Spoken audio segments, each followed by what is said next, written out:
Kerajaan cadang bina tabika antara dua darjat.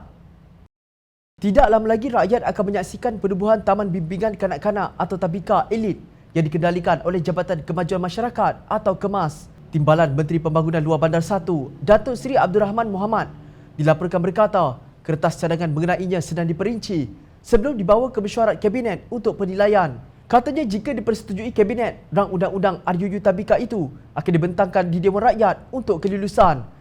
Tabika elit ini dicadangkan hanya untuk murid yang ibu bapa mereka mempunyai kemampuan kewangan yang tinggi kerana yurannya lebih tinggi berbanding tabika kemas sedia ada, iaitu antara RM5 hingga RM25 sebulan. Kita tidak paksa ibu bapa menghantar anak mereka ke tabika elit ini kerana 10,900 tabika biasa masih beroperasi, tetapi tabika elit menjadikan kurikulum yang lebih baik berbanding yang biasa.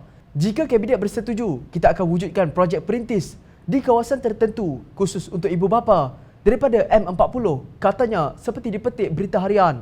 Menurut laporan, Abdul Rahman berkata, tabika elit adalah lanjutan daripada kejayaan KEMAS menjadikan modul pembelajaran sains, teknologi, agama, kejuruteraan, seni dan matematik, E-Stream yang dilaksanakan di 150 tabika KEMAS di seluruh negara.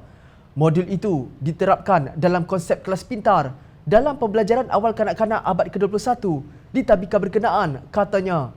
Ahli Parlimen Pakatan Harapan Segambut, Hannah Yeoh berkata, saya tidak setuju dengan cadangan ini. Kerajaan Persekutuan harus berusaha meningkatkan kualiti pendidikan dan penjagaan awal kanak-kanak dan bukannya mewujudkan serta melebarkan lagi jurang di kalangan kanak-kanak. Nama tabika elit itu sendiri adalah suatu diskriminasi.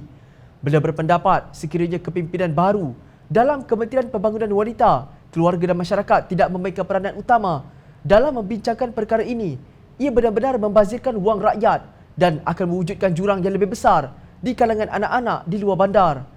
Bekas Timbalan Menteri Pembangunan Wanita, Keluarga dan Masyarakat itu menjelaskan, semasa pentadbiran Pakatan Harapan, Putrajaya telah bercadang mewujudkan sebuah agensi khas bagi mengawal selia semua institusi pendidikan awal kanak-kanak.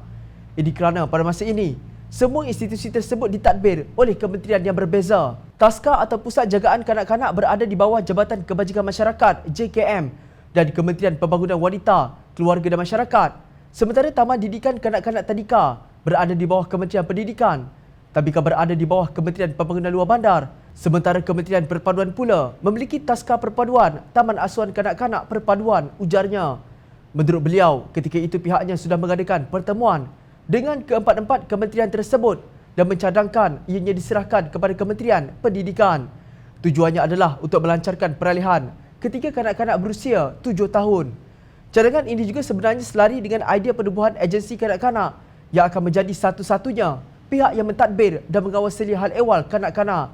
Jika tidak, ketika Kementerian Pendidikan menerima kemasukan kanak-kanak darjah 1, mereka akan berdepan dengan pelbagai jenis asas permulaan yang berbeza untuk kanak-kanak, tegasnya. Lepas ini, apa yang akan dilakukan oleh kerajaan tembok atap ini? Adakah kerajaan akan menubuhkan sekolah rendah elit untuk anak orang kaya yang kemudian diikuti dengan sekolah menengah elit?